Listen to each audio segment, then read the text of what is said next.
Are you still watching? The Haunted Webcam is a live stream that won't stop.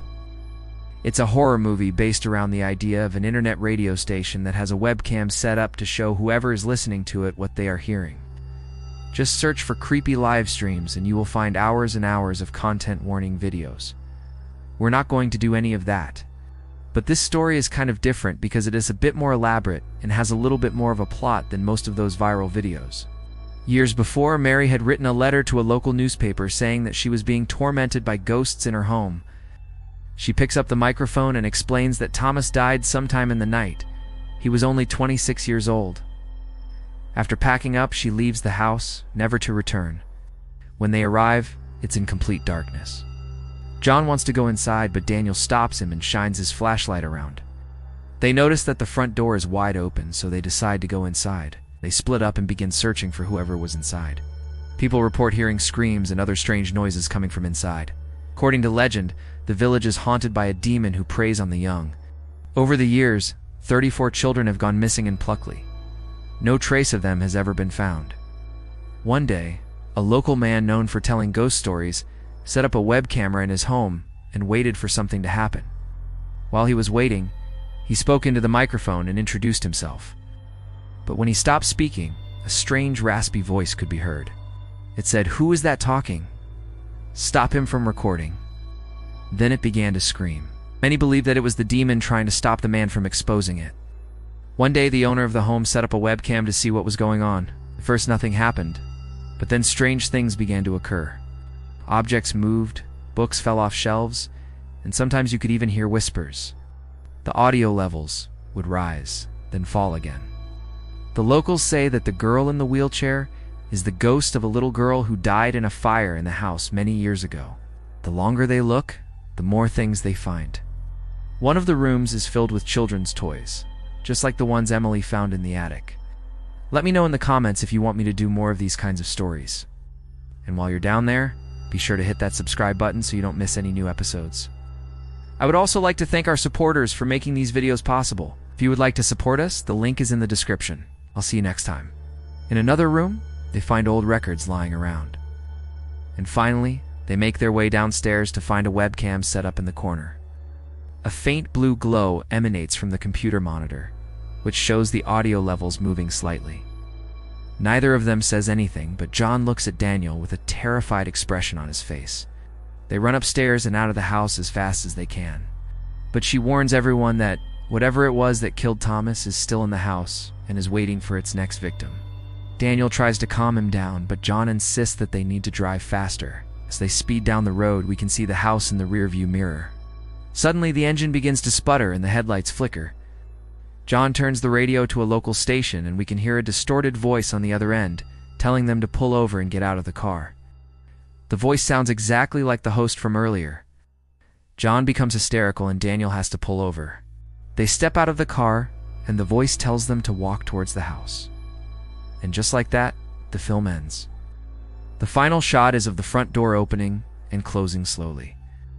The audio level meter moves slightly as we hear what sounds like a scream followed by maniacal laughter. The lights flicker and the screen flashes white for a split second before cutting off. Now, whenever I watch a movie like this, I always wonder whether or not there is an actual backstory. Is there a real place that inspired this fake one? Are the actors really in danger? Well, after doing some digging, I found out that the answer to both of those questions is yes. She couldn't take it anymore, so she decided to leave and never returned. We go back to Daniel and John in the car. John is asking Daniel why they would tune into a channel that features people getting murdered. Daniel tells him that he wants to see if anything actually happens. All they get is static until one of the hosts appears on the screen. Whoever it is, they are bloodied and barely alive. They introduce themselves as survivors of the haunting and tell the audience to stay away from the house. For a moment, we can see Thomas's lifeless eyes staring right at us before the connection cuts out again. Since then, the house had sat empty until Emily and Thomas arrived. After setting up the equipment, Thomas begins reading Mary's diary, which details the haunting she experienced in the home. Emily decides to walk around and investigate. She finds some children's toys in the attic and some old records. Then she walks downstairs to see Thomas sitting in front of the webcam in the fetal position screaming. When Emily rushes over to him, he tells her that something has crawled up his leg and is now sucking the life out of him.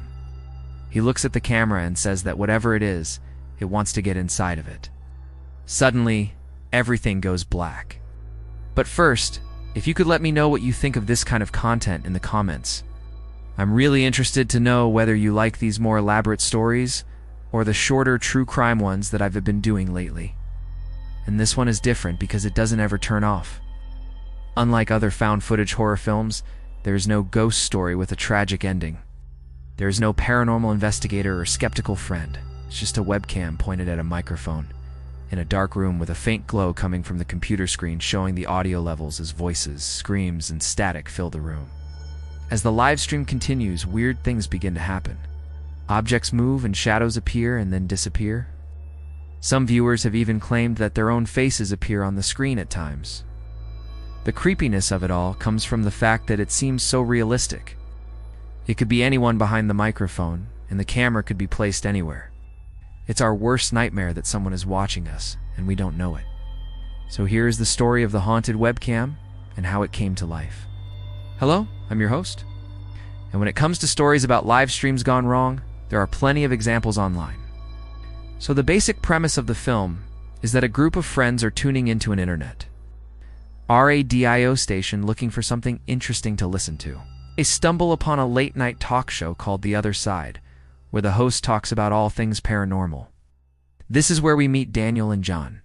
Daniel is the skeptic, and John is the believer. Daniel thinks it's all a bunch of bull, while John believes wholeheartedly. The two decide to tune into another channel affiliated with the station. This is where we meet Emily and Thomas. Emily is a famous author who writes novels about ghosts, and Thomas is her researcher. Their show is called Ghostly Discoveries. And during the course of the series, Emily and Thomas travel to different locations across the United States, where strange things have happened. One day, Emily and Thomas arrive at an old house out in the middle of nowhere. It used to belong to a woman named Mary Bell. In the morning, sunlight streams through the window, and we can see Emily lying next to Thomas's dead body. This is where the found footage style format ends and the next segment begins. Daniel and John decide to drive out to the house to check it out for themselves. Back at the car, John is freaking out, convinced that they were followed. At the very end of the video, we can see that the live stream from earlier is still playing. The story is loosely based on a house in Niagara, Wisconsin called the Ghostbuster House. And here's where things get a little weirder. Another story comes from a place in England called Pluckley. There are a ton of stories like this, and I wanted to share them because they are really interesting to me.